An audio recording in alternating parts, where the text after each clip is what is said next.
Bonjour à tous. Nous recevons aujourd'hui M. Pierre Lorrain, président et chef de la direction de Prométhique. Et Prométhique qui a progressé au cours des derniers mois. La compagnie semble aller très, très bien, mais on va en savoir plus long au cours des prochaines minutes. Monsieur Lorrain, bonjour. Bonjour. Bon, ben votre graphique, en tout cas, il dit que votre graphique du milieu de la santé, il a l'air en santé, là. Il est en très bonne santé, effectivement. C'est pas fini. Mais c'est pas fini. Le patient n'est pas mort. on espère que c'est pas fini. Ben, en tout cas, moi, quand je regarde les choses, ça a l'air, oui, à bien aller.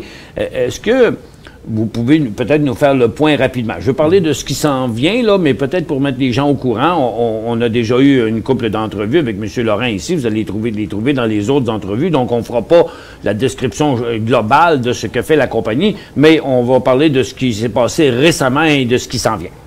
En fait, les gros événements cette année, c'était des entrées de fonds importantes qui viennent confirmer au marché quand des stratégiques investissent, là, ça fait réfléchir. Donc, on a eu, dès le début de l'année, on a closé un 10 millions avec Epalink, un gros joueur dans le domaine de l'héparine, les produits anticoagulants, donc un des plus gros au monde qui a pris une position dans Prométhique. Ça fait partir la balle un petit peu. Puis au 6 novembre, vous avez reçu 2,5 millions de ce 10 millions-là. C'était les premiers ou C'était les premiers. C'est qu'on a eu une entente stratégique, OK, puis en plus, ils ont investi à prime.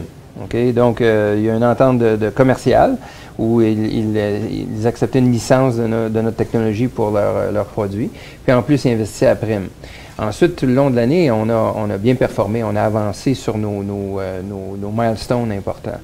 Et on a eu une dette avec Tom Vess, la famille Thompson, qui ont un véhicule d'investissement Tom Vess. C'est une dette très, très, très favorable qui venait envoyer les signaux encore sur le marché, comme quoi des gens sérieux qui supportent des entrepreneurs, qui supportent des compagnies canadiennes, sont derrière la compagnie. Donc, la compagnie n'est pas loin de perdre des liquidités, là, du capital pour grandir, du capital pour croître. C'est ça qui est important. Et récemment, on a fait une levée de fonds de 24 millions avec des institutions canadiennes, okay, pour la plupart à Toronto, qui vient, disons, confirmer la capitalisation de la compagnie. C'est quoi le prix moyen des actions qui ont été vendues dans la dernière émission? 90 sous. OK. OK, donc 90 on target, on est à 89. 90 sous, no warrants, là, clean deal, institutionnel, 100% institutionnel. Avec donc, puis la grosse différence, c'est que l'équité qui est élevée, c'était pas pour financer du fonds de roulement, là. C'est pas pour financer des payes puis l'électricité, là. C'est pour avancer des projets qui vont créer beaucoup de valeur. Donc, c'est des ventes, du marketing. Des ventes, des développements de produits, des produits qu'on amène à un niveau plus élevé pour faire un partenariat des plus hautes valeurs. Donc, c'est le bet que... Pas de la recherche, parce que de la recherche, vous en avez fait pas mal. Vous avez déjà des résultats, vous avez des choses qui roulent dans le moment, vous en avez d'autres qui s'en viennent. Oui, c'est clair, parce que faut, sans rentrer dans le détail, comme tu disais, de ce que fait Prométhique, on a une plateforme qu'on cède sous licence pour des utilisations. Donc, on a des clients comme Pfizer, Glaxo qui utilisent notre plateforme. Ça génère des revenus qui commencent à monter de façon importante. Mais là, la grosse différence entre Prométhique il y a 5 ans et Prométhique aujourd'hui, c'est qu'on a les moyens et on a prouvé que notre technologie nous permet de nous avancer des produits à nous-mêmes, nos propres médicaments, si tu veux. Donc, on facilite la production de médicaments pour des multinationales et on a nos propres médicaments qui avancent aussi en clinique. Et c'est ceux-là qui vont notamment nous permettre de faire des transactions commerciales à des plus hautes valeurs, des valeurs qui n'ont aucune mesure avec les transactions qu'on a faites jusqu'à date, là. Donc, c'est ce que les marchés anticipent, c'est ce que l'institutionnel, après revue diligente, là, a placé comme bet. Donc, vous me dites que le potentiel est beaucoup plus gros que ce qu'il y a. Ça n'a aucun rapport. En fait, là, à 493 millions d'actions, il faut aussi. Là. C'est déjà anticipé, ça, à mon avis, dans le graphique, là, parce qu'il y a 493 millions d'actions en circulation pour une capitalisation de 434 millions. Ben, ça en prend, il faut en faire des profits pour mettre une pièce à chaque investisseur. Et ce qui se passe présentement dans le marché pharmaceutique, dans l'industrie pharmaceutique, il y a un intérêt marqué pour ce qu'on appelle les orphan drugs. OK? Et pour les pharmaceutiques au départ, parce que je peux vous dire, nous autres, moi, je donne des cours de day trading de ce temps-là, puis en day trading, c'est rendu que les meilleurs titres pour trader sont rendus les titres de santé aux États-Unis. Ah, c'est incroyable. Vous avez la cote.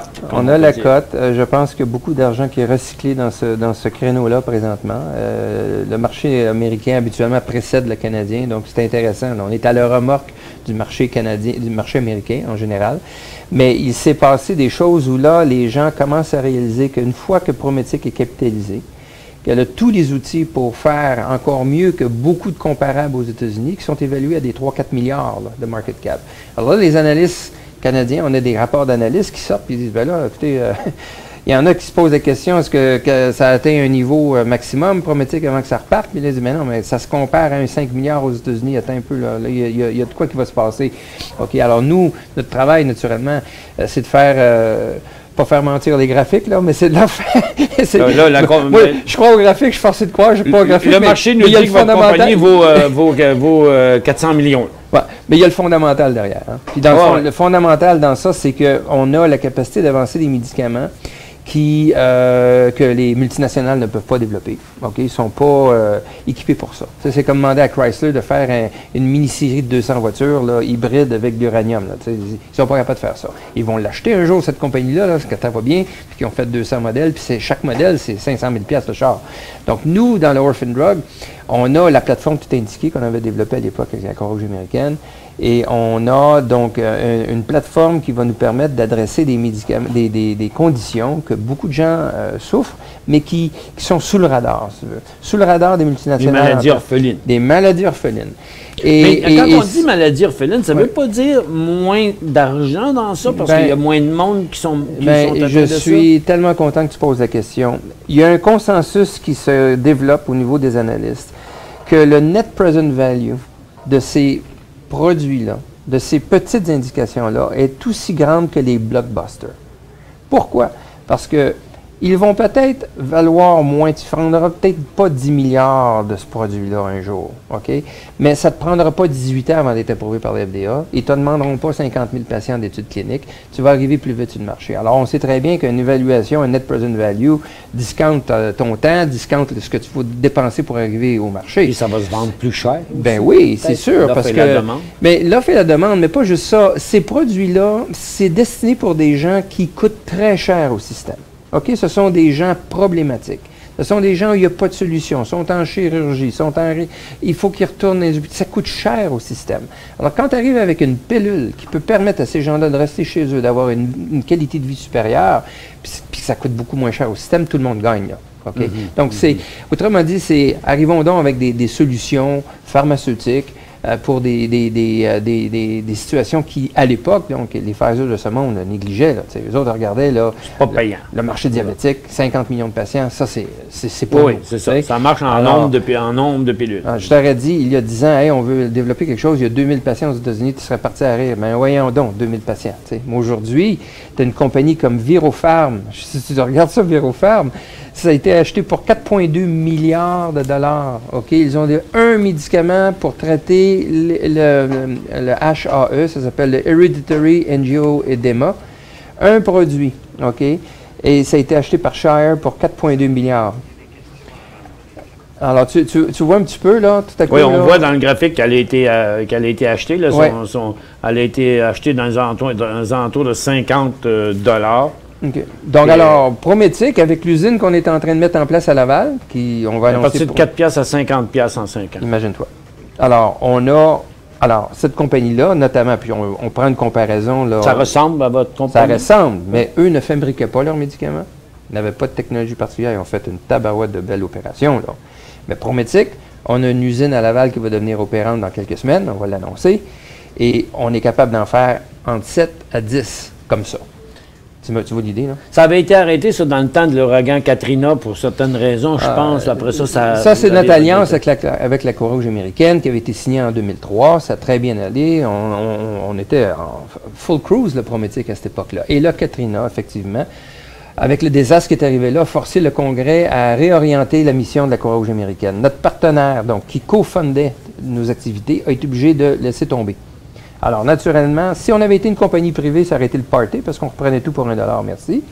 Mais on est une compagnie publique, alors naturellement, personne n'aime ça. Ça doit être que la compagnie ne marche pas, la technologie ne marche pas, tout le monde vend, puis on se promène. Moi, j'ai appelé ça Shoot Creek pendant 4-5 ans. Là. Personne ne voulait nous toucher parce que ça ne va pas ce qui se passe. C'est à 10 cents, ouais. Ben voilà. Et puis là, tout à coup, hey, c'est pas mort. Non seulement c'est pas mort, mais ça a capacité, les revenus sont en croissance, ça a la capacité de créer des valeurs, comme on vient de voir avec un exemple. Voilà. Donc, quand les gens commencent à voir ça, c'est intéressant en termes de perspective de croissance. Partout où je vais, on me parle de vous. Ah oui? On sait qu'on a un pourcentage de nos auditeurs qui possèdent du PLI. D'ailleurs, on pourrait-tu ouvrir la barre oui ou non, s'il vous plaît? Pardon? Ouvrir la barre oui ou non. Vous demandez qui est actionnaire de Prométhique Life Science. Et on a aussi quelques questions qui sont rentrées, si on peut me les faire parvenir. Hein? Tu me les as données? OK, ils sont ici, bon. Et quelle est votre position en cash? Je pense que ça, je l'avais, l'information, mais vous allez me la dire. On est au-dessus de 26 millions. 26 millions. Bon, vous êtes bon pour passer les fêtes avec ça. Ça devrait aller. Je pense qu'on va se rendre jusqu'au 1er janvier. Ouais. Quelles sont vos prévisions pour 2014? En fait, on va arriver avec nos guidance pour les revenus. Là. On est en train d'étudier ça. Il y a des décisions qui vont être prises prochainement. La raison pour laquelle on a fait notre levée de fonds était pour nous mettre dans une position de pas nécessairement faire des ententes trop vite, avancer un petit peu le projet puis les faire à plus haute valeur. Okay? Donc, il y a un petit peu de jeu là-dedans, là, avec le conseil d'administration dans quelques semaines. Et dans votre calepin, il faut vous marquer « Faire attention à mes actionnaires ». Regardez le pourcentage à l'écran. 52% des gens qui nous écoutent sont actionnaires chez vous. Donc, pour nous, le jeu, c'est de garder la balance. La grosse différence. Quand on est capable, comme compagnie, de faire des ententes sur la valeur de l'actif, okay, c'est là qu'on fait des belles transactions. Et non pas faire une transaction avec un actif pour financer la compagnie. C'est totalement deux choses différentes. Ça. Alors là, nos actionnaires peuvent se dire, bon, on a des actifs incroyables, la compagnie est bien capitalisée, on va avoir les meilleurs moyens pour pouvoir faire des ententes. Donc là, vous avez un focus croissance. Bien, c'est sûr, harvest, croissance. Vous avez toujours encore quand même de la recherche à faire. Vous n'allez pas arrêter la recherche. Oui, mais une grande partie de notre recherche est revendue en service. Hein? Donc, on travaille avec des multinationales qui nous engagent aussi pour travailler avec eux. Là. Donc, on a ces deux créneaux-là. Là, on balancing the act, là, comme on dit. Là. Ouais. On continue à monter nos revenus. Et créer la valeur explosive, si tu veux, avec notre pipeline d'Orphan Drug. C'est le plan d'attaque. C'est pas nouveau. Ça fait depuis 2003 qu'on le pousse, mais on a eu des ratés avec les effets météorologiques désastreux d'un ouragan. Hein. Lisez les fine print dans un risk factor quand vous regardez un prospectus. Des ouragans peuvent affecter J'ai quelqu'un ici qui me parle d'offre d'achat.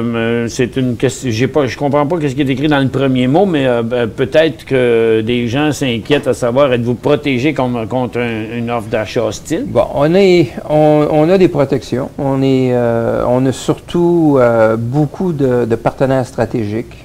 C'est quelque chose contre lequel on doit toujours se prémunir. C'est clair que j'étais beaucoup plus inquiet à 50 millions quand que des intéressés savent que ça vaut beaucoup plus cher. Plus la compagnie va valoir plus cher, plus un takeover va devenir une possibilité, mais pour des valeurs beaucoup plus élevées. On passe dans une phase là, où, à peu près à pareille date l'an prochain, on va avoir des effets catalystes qui vont peut-être accélérer ce genre de choses. Quel pourcentage de la compagnie est détenu vraiment par des institutions, là, qui ne sont pas des individus qui peuvent décider sur une petite panique de débarrasser? On parle d'à peu près 40 40 40 les stratégiques ont à peu près 20 le management, tout ça. Donc, on parle d'un stock assez serré malgré tout. Là. 65 c'est quand même... Monsieur Lorrain, on a déjà fini le temps d'entrevue, mais je veux quand même vous donner quelques secondes. Y a-t-il d'autres choses que je ne vous ai pas donné l'occasion de dire et que vous tenez à dire Je prendrai trop de temps. Juste pour dire qu'on est très, très, très content de la performance de cette année. Puis, je sais qu'il y a un analyste qui avait gagé pour nous qu'on serait le meilleur stock de l'année pour TSX. On lui a prouvé. Puis là, le prochain challenge, c'est de répéter l'occasion l'an prochain, d'avoir une bonne performance de croissance pour l'an prochain. Puis on a tous les éléments pour réussir ça. Monsieur Lorrain, on vous souhaite un excellent temps des fêtes à vous et à tous vos collaborateurs. Et on souhaite aussi bon temps des fêtes aux actionnaires, mais on leur souhaite aussi bonne chance avec vous. C'est bien parti, merci. Puis on espère que ça va continuer dans la même tendance. Merci beaucoup. Merci, M. Lorrain.